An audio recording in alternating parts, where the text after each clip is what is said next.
એકદી હાથુથી માલકો તેની ખોખરી લાકડી લઈ તેની મારી ડોહલી આવે બા માથેલી થામારી ડોહલી જેની સાસ કે ના બટુડા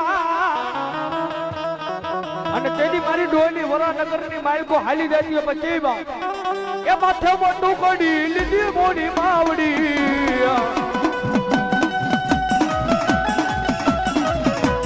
એ માથે મોટું કડી લીધી ડોહલી માવડી મૈયાડા વેચવા આલામાં